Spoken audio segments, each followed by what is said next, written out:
from WDTN, the station that's working for you. This is 2 News at 6. Now at 6, spotty showers today. Will we see any more? Meteorologist Tara Hastings has the answer. And we're working for you, asking police officers how they'll enforce the state's firework laws ahead of the holiday. While the rain held off for the air show, some areas still saw a downpour this afternoon. This reported photo comes from Fifth Third Field in downtown Dayton. However, more of the Miami Valley could still see a shower before the night is over. Meteorologist Tara Hastings has a first look at your Storm Team 2 forecast. Well, Megan, we did have some spotty showers around portions of the Miami Valley. I want to show you what's happening here in Greene County at the Phillips Company's camera in Beaver Creek. And as you can see there, we had a lot of clouds today, a few peaks of sun here or there, and that really kept our temperatures down, but the humidity values still on the high side. We'll show you live Doppler 2 HD. And as you can see, most of the Miami Valley seeing dry conditions. We have one little lone shower that actually developed basically in central sections of Montgomery County, right around Fifth Third Field, and then dissipated. And we had some showers that we were tracking in eastern Indiana heading into Wayne County, but now those have all fallen apart.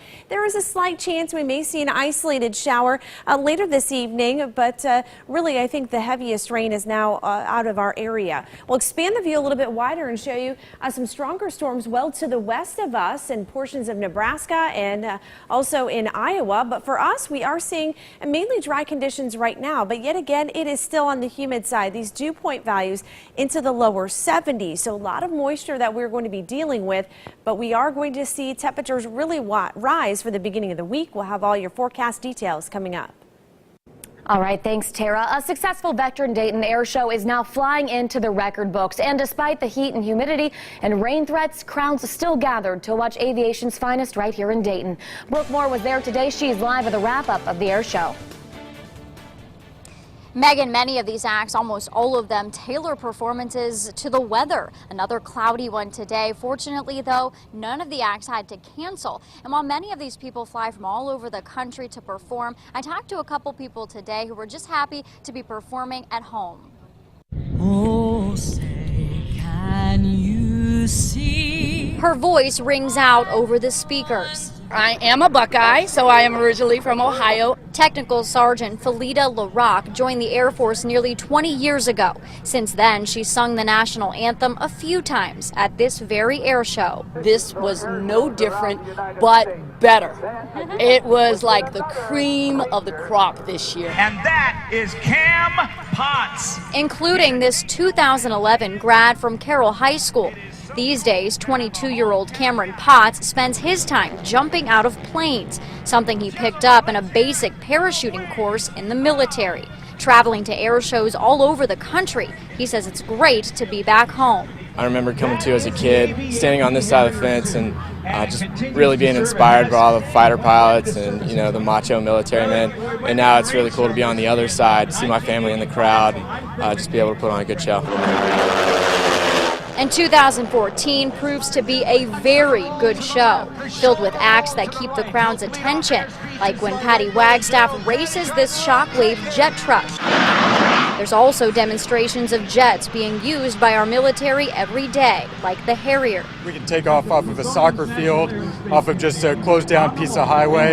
We can get the aircraft in, load them up, take back off, and go back to dropping bombs in support of Marines. And it's important for the American taxpayer to see what that money's going towards, what we can do with the funds we're given and the equipment that we're given. Blue Angel Delta Breakout. Saving the best for last, the U.S. Navy Blue Angels spend an hour in the sky, the place that many of these performers call home. It's really peaceful up there. All you can hear is just the wind blowing through your hair. Get under canopy and just floating on a cloud. According to the International Council of Air Shows, attendance numbers are up all across the country this summer. However, we won't know how many people were here this weekend until tomorrow morning. Of course, we'll pass that on to you. Reporting live, I'm Brooke Moore, 2 News, working for you. All right, thanks, Brooke. And share your air show story by sending us your photos and videos. You can upload them using the reported feature at WDTN.com or our 2 News mobile app. Only on 2, a car hits a house and 2 people are facing charges accused of running from the accident scene with their children. It happened just after midnight on Hackett Drive in Jefferson Township. A woman and 5-year-old girl were found nearby, while a man and an 8-year-old boy were found at their home. Both kids were taken to the hospital. Cody Robinson is in jail tonight facing child endangering charges. Officers say the man is a suspect involved in multiple criminal and traffic offenses. Right now, Centerville police are investigating a smash and grab at a cell phone store. It happened at the Verizon store on Alex Bell. Someone smashed the front window. Officers are reviewing surveillance video and checking with the owners to see exactly what was stolen. If you have any information, you're asked to give Crime Stoppers a call at 222-7867. And 2 Franklin residents are being praised tonight for their quick action as a police officer was attacked by a suspect. Officers were trying to arrest a burglary suspect yesterday afternoon when they say he became verbally aggressive and started fighting with the officer making the arrest. 2 men saw the incident and came running, helping the officer get Charles Cole into custody. Cole is now charged with burglary and assault on a police officer. The officer was treated for minor injuries. The 2 Good Samaritans have been identified as Benjamin Lawson and Levi Minyard of Franklin. Many people are planning their 4th of July parties and celebrations right now, but local police want to make sure you're celebrating safely and following the law. Birchel Edmay explains what you need to know before you set off your own fireworks. Birchel.